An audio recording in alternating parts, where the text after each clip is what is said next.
bago pa ako umalis, may mga gamit ko.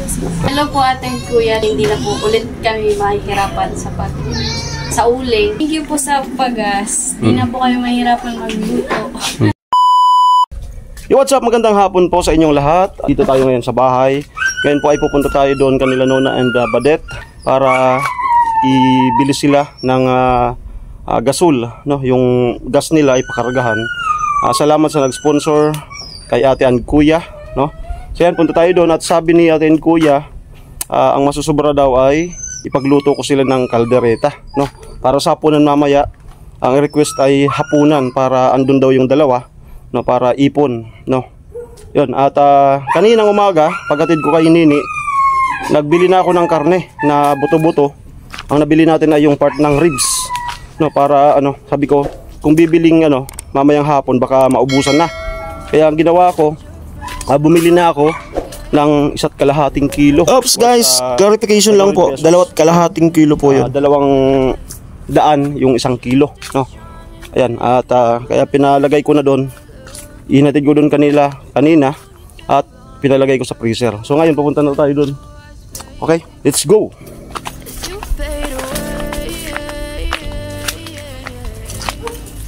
Dito na po ako sa kanila, na-marinate ko na yung karne, yung buto-buto ng kalamansi sa katoyo. So ngayon, dito si Vince, magpapasama ako. Bibili na kami ng LPG gas. So ito yung yan, Brent gas. Yan po, Ate Lud and Kuya Ed. Yan po yung kanya, So, let's go. Tol, sama tayo.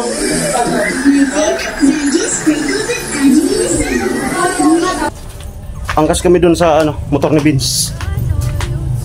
Hindi yung helmet ko.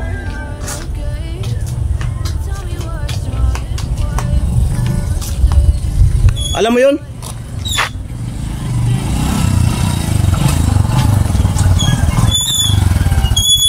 Ano banda? Ay, dyan lang naman yung Cruising daw. Brent.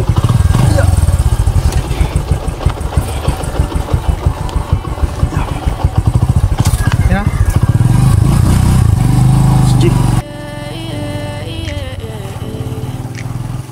Yeah, I'm about to fade away, cause every time I wake up I feel like it's Monday. Something's going wrong with all the chemicals up in my brain. All of a sudden I don't look at anything the same. Dyan sa kabila, Tol. Brent. Ha? Kabila.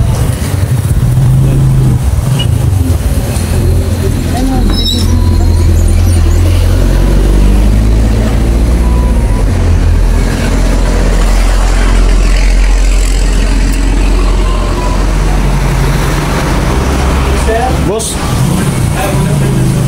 Oo. Magkano? 997. Ayan po, 997.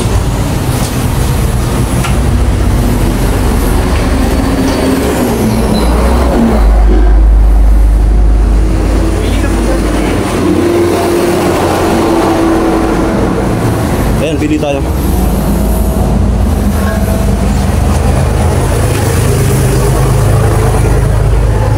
Yan na yan. Ito sir.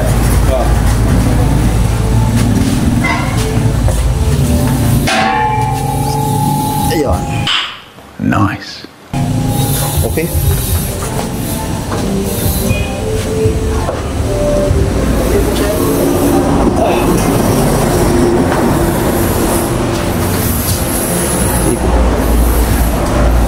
Yan po Ate Lut, Kuya Ed. Nakabili tayo ng gas.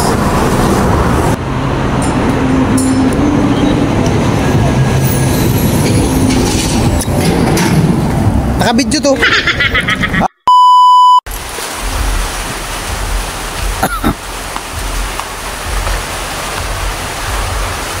Umulan, tamang-tama lang.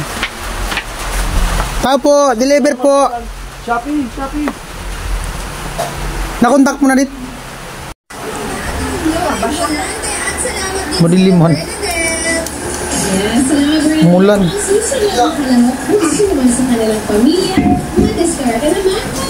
Diretso mo na kabit. Oo.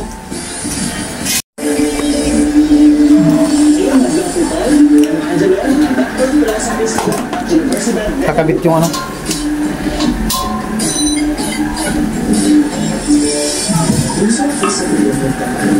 Magkano na yung ganyan? 1,000 ano? 900. Ay, 1,000. Kulang ano? 1,000. Ah. Mura. Mura nga yung ganito. Yung Dulcireka, ano yun? 1,000 plus. 1 trillion. 1,300. Iba man yata yun. Sulit. Kita ano lang, nasa rin. Mura pala yun, Brent gas.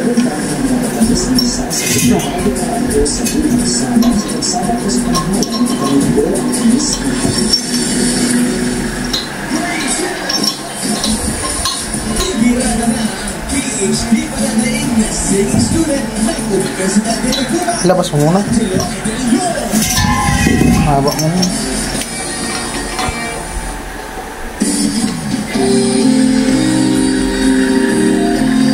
Wala. Sige, ganyan yan. Ipitan mo. Ipitan.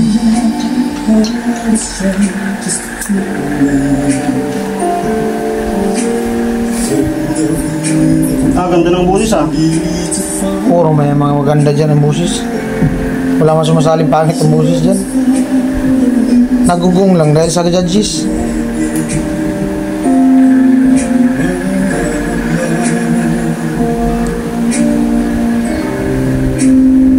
Okay na po, Ate Lud.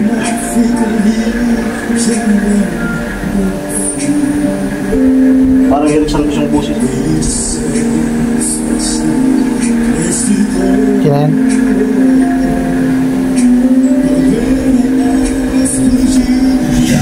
Try. Okay, try.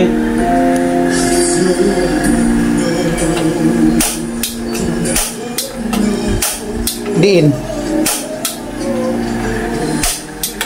Kulang yata sa bukas. Gila. Okay na yan.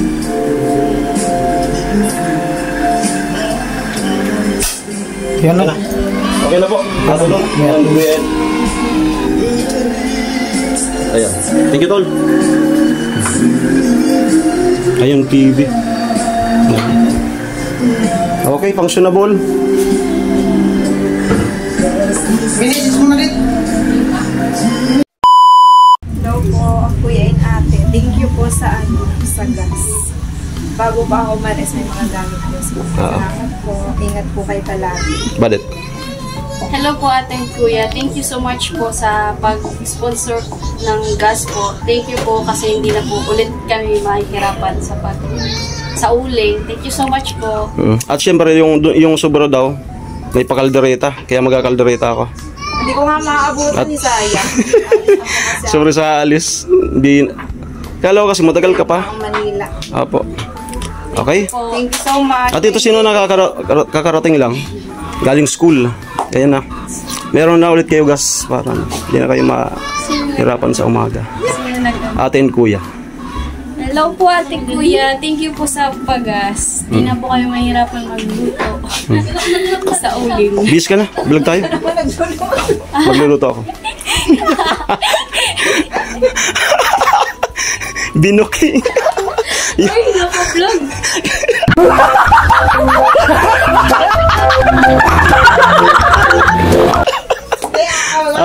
Okay na yun. Okay na yun. Okay na yun. Kuya laman yan. Hindi na sila mahirapan sa pagluto. I deserved an acceptable reason. Bis ka na at mag-video ka sa akin. Luto tayo. Okay, magluto na po ako. At si Crisel ay ngayon po ay aalis na. Ihatid ni Badet. Ate Lods and Kuya Ed, maraming salamat po. And nga po at nahatid na nga po natin kahapon yung inyong sponsor na gas ng kanilang LPG, no? At talagang laking tuwa naman po nilang lahat na hindi na po magagatong doon sa harapan gamit ang uling, no? Mas mapapabilis na po ulit yung kanilang pag-prepare sa pagpasok sa school. Sabi nga ni Nanay, makakapagbaon na sila, no? Kasi kapag mayroong gas yung kanilang stove, pwedeng magluto si Badet ng agahan nila and then pang baon na hanggang maghapon na yon. Okay, so salamat po sa inyong magpartner sa walang sawang, sa walang tigil na pagsuporta sa magkapatid sa family nila. Yan, ingatan po kayo ni God kung asan man po kayo sa ibang bansa. So, ayun, patuloy lang po ang pagsuporta sa mga kailangan suportahan, no? Sa aming mga vlogger na ginagawang way ni God, no, para maipaabot sa deserve masuportahan ang kanyang